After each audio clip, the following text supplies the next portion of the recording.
kulanti wacan oo wanaagsan soo dhowaada daawadayaal meel kastood joogtiin halkani waa Spice TV oo nooga barateen warbixin iyo dhacdooyin qodobada wararkanaga ugu doorkana waxaa ka mid ah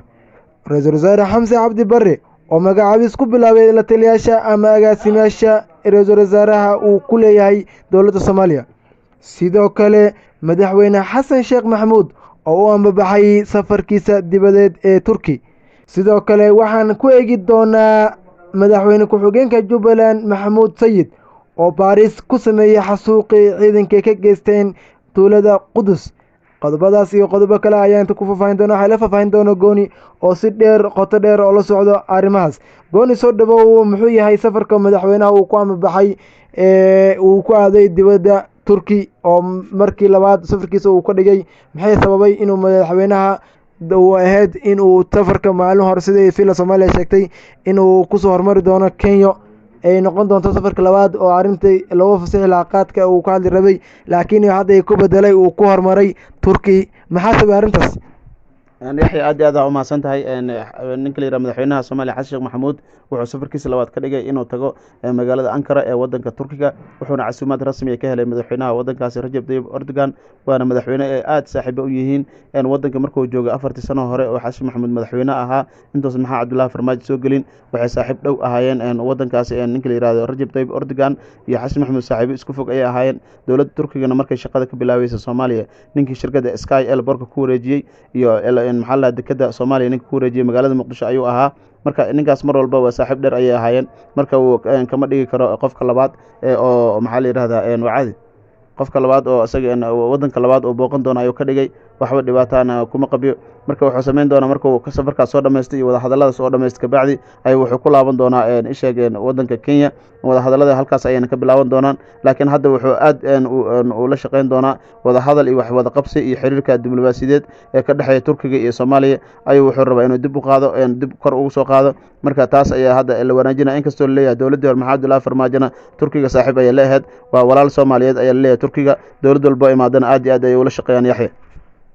sidoo kale dowladda Turki waxay mudneed in safarka u wareyso madaxweynaha baxayo intuu meeraadka aadin ayay ku habooneed Turkina markaas safarka madaxweynaha uu meeraadka aaday way ka xumaatay haddana cusumad kale ay ku soo xusay waxay u muuqataa inay Turki markasta garab taagan tahay dowladda Soomaaliya waa runta horta caasimad waa loo wada fidiyay wadamo badan Djibouti Kenya maxaa la yiraahdaa Turkiga wadamo fara badan oo adduunka kamid ah ayaa caasimad u fidiyay laakiin dowladda Imaaraadka Carabta ayaa aad ugu dadaashay maadaama balaqaad lacageed oo ka haystay dowladda Imaaraadkana waa 10 milyan oo lacagta laga haystay oo maxaa Cabdullaahi Farmaajo ay haysteen iyo Xasan Cali Khayre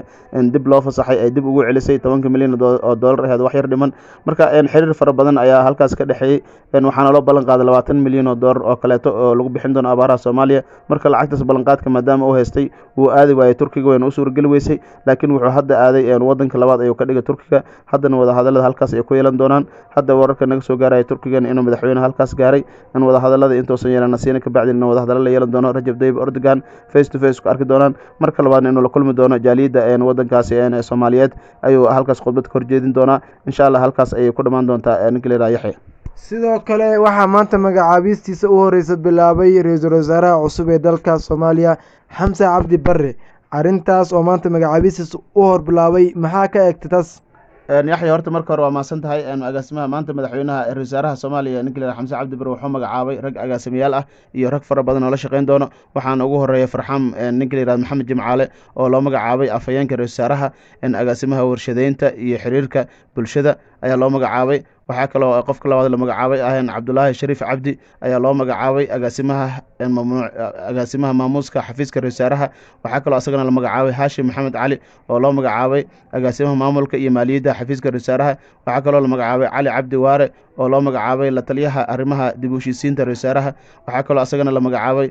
Kamaal Guutaale oo loo magacaabay taliyaha amniga ra-iisul wasaaraha Kamaal Guutaale ayaa hore ula soo shaqeeyay madaxweynihii hore Soomaaliya oo agaasimana ka ah madaxtooyadiisa Xasan Maxamuud waqtigii hore oo xilka hayay waxaa kaloo asagana la soo magacaabay Dr. Abdinuur Maxamed Cabdi ayaa loo magacaabay la taliyaha dhanka arrimaha siyaasadda iyo iskaashiga barnaamijyada xafiiska ra-iisul wasaaraha waxaa kaloo ugu dambeeya oo asagana la magacaabay gabadh la yiraahdo Dr. Hodan Cusmaan oo loo magacaabay la taliyaha ra-iisul wasaaraha oo xiriirka caalamiga ah marka yaxay halkaas ayay ku dhammaatay intaas 7 qofood oo agaasimayaasha u magacaabay waxaana ay sheeg hadda la gudageli doonaa in ra'iisul wasaaraha uu magacaabo nimanka la yiraahdo wasiirada cusub ee Soomaaliya. ra-iisul wasaaraha magacaabistiisa ayaa socon doonta in muddo ah ayaan hadda ku eegnay qodobada noo sheegtay meeqay muddo ay qaadan doontaa ra-iisul wasaaraha inay magacaabisti socoto. walahi horta ra-isul wasaaraha waqti ayuu weli haystaa asaga ayaa mar dhow lasoo magacaabay waqti kale wax ku magacaabo wuu haystaa marka waxaa la sugi doonaa hadda maalmahan soo socda inuu wasiiradiis ku dhawaaqo madaxweynaha markuu safar ka soo laabto kadib in lagu dhawaaqi doono ayuu badantaa wasiirada Soomaaliya. sidoo kale magacaabista ra-iisul wasaaraha mar dhow magacaabay waxaa ka xumaaday Abiy Ahmed oo ah sidoo kale magacaabista ra-iisul wasaare Xamse Cabdi waxaa ka xumaaday ama hadallo kasoo yeereen ra-iisul wasaaraha Itoobiya Abiy Ahmed maxaa arrintaa kala socotaa. والله horta waa maqlay arrintaas inuu ka carooday wuxuuna isheeg aad uga carooday sababtoo ah Jubbaland waxaa madax ka ah qolada oo ka soo jeeda ninka la ra'iisaaraha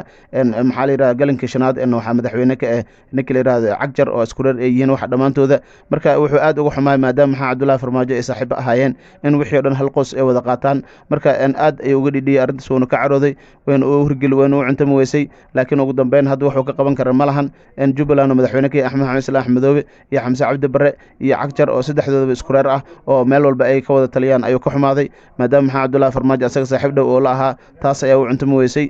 marka taas ayuu ka xumaaday Yaxya. Jubbaland maanta waxaa hadlay madaxweyne ku-xigeenka Maxamuud Sayid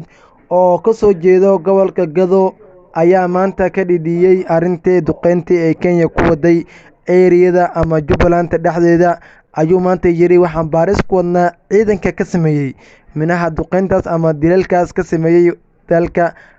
dhexdeeda gaar ahaan maamul goboleedka Jubbaland arrintan waxaa kala socotaa. والله horta Yaxya waa mahadsantahay Maxamuud Sayid Aadan wuxuu aad uga dhidhiyay dhibaatada loo geysto dadka shacabka ah inuu duqeynta iyo waxyaabahaas kale markii laga soo tago wuxuu aad u eedeeyay maamulka Jubbaland iyo ciidamada danab oo mar walba dadka shacabka ku dhibaateeyo gobolada Jubbooyinka dad reer guuraay iyo dad tuulooyinka degan ay ciidamada weeraraan marba marka ka dambeeso marka weerar far badan iyo dhibaato far badan dad dil ay isugu dareen tii ugu dambeysay dhacday ugu dambeysay waxa ka dhacay deegaanka Qudus oo 65 kilomitir u jirta magaalada Kismaayo maxaa la dhahaa taas ayaa dhibaatada far badan ka dhacday Maxamuud Sayid Aadan wuxuu aad uga dhidhiyay arrintaasi wuxuuna dhahay ciidamadii danab ha ahaadaan ama Jubbaland ha ahaadaan ciidamadii dhibaatadaas geystay oo dadkaas shacabka masaakiinta laayay waa dabageli doonaa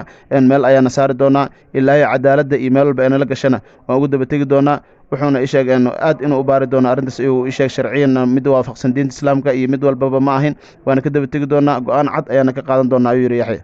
maxaa sababay in uu Maxamuud Sayid uu dawakaco ciidan Soomaaliyeed dilal yar sameeyeen ajaanibta kale oo dalka duqeynayso ama reemiga duqeynaya inuu ka hadli waayo arrinta maxaa sabab. والله horta Yaxya hadda dhacdadan waa dhacdo cusub oo ugub ah marka waxyaabaha badan oo dhacaya mar walba Maxamuud Sayid Aadan aad uga mahadla laakiin dhacdada way taabatay dad shacaba reer guuraay reemi ah mar walba dhibaateenayo